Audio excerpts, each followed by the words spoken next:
So we got Candace Owens talking about the situation with the nurse and the bike. And she gives some interesting takes. I'm going to show you guys a clip and I'm going to give you my thoughts at the end. One of the individuals then covered the bike's QR code, stopping her from paying for it again so that she could leave. Her lawyer says, in blocking the QR code, this individual's arm was touching my client's pregnant stomach, a condition of which she had made them aware. Throughout this time and for the remainder of the video, roughly 5 individuals were telling her to get off the bike and heckling her.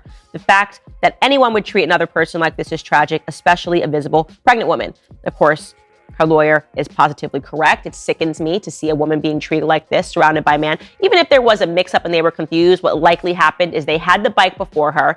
They wanted to use that bike again. It was locking to the station. They saw her coming out and taking the bike, and they backed her into it while she was on it and said, nope, this is our bike. We had it first. When in reality, she paid for it and she was about to be off. This is what happens. And because they live in a city where there has never been any consequences, if you're a black person, all you have to do is say, Black Lives Matter. Oh my God, a white person is speaking to me. They thought, we're going to get away with it. We're going to make this video go viral by slurring her as a Karen. Now you hear this over and over again. When a white person stands up for themselves in America, or if any person stands up for themselves in America, they are called a Karen. People call me a Karen because I stand up for myself everywhere. And I take that name proudly. It's why I sell Karen shirts. I am your number one Karen, okay?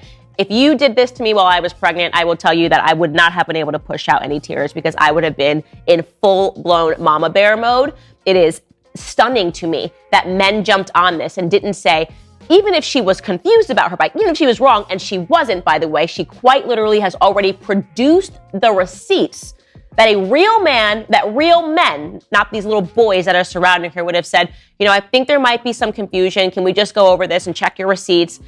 Approached her calmly, not surrounding her, not accusing her of having fake tears, not of calling her a Karen. But this is where we're at right now in America. We're no longer raising men. We're raising little boys that are always looking for internet fame. Oh, let's make fun of this girl and call her a Karen. Big boys. You want to hear something even worse? Her hospital, after this went viral, she works at Bellevue Hospital, placed her on administrative leave.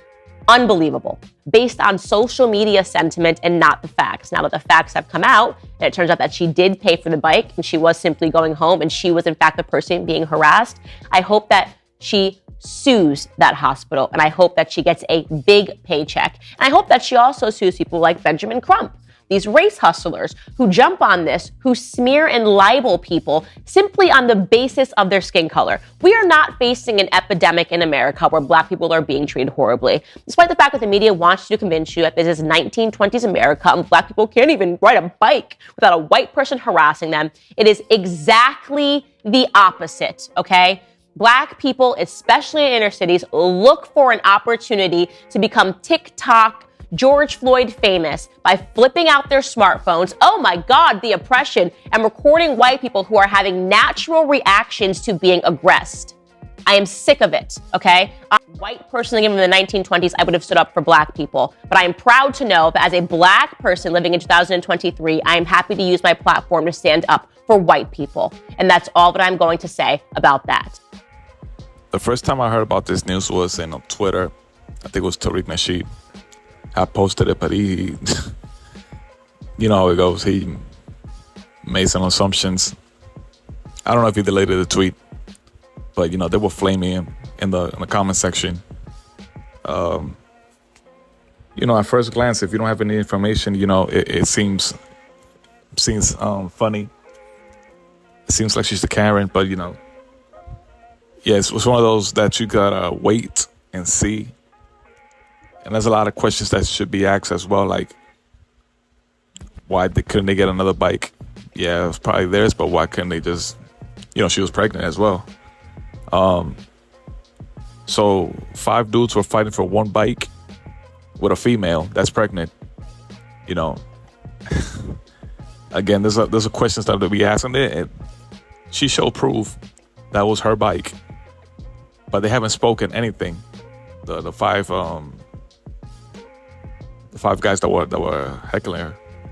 So it's a weird situation. As far as what Candace said about her platform, I mean, it's a white people. I mean, it's her platform, and I think everybody knows, every pro-black, everybody knows that she is 100% behind white people and everything. Can she want the good for the black people or for anybody else? You could say yes. But it really depends how you want to take her message. It's tough love, or she just hates black people. Depends how you want to see it. Well, that's my message. We're on the road to 70 subscribers. Make sure you guys subscribe, and I'll catch you guys on the next one. Thanks for watching.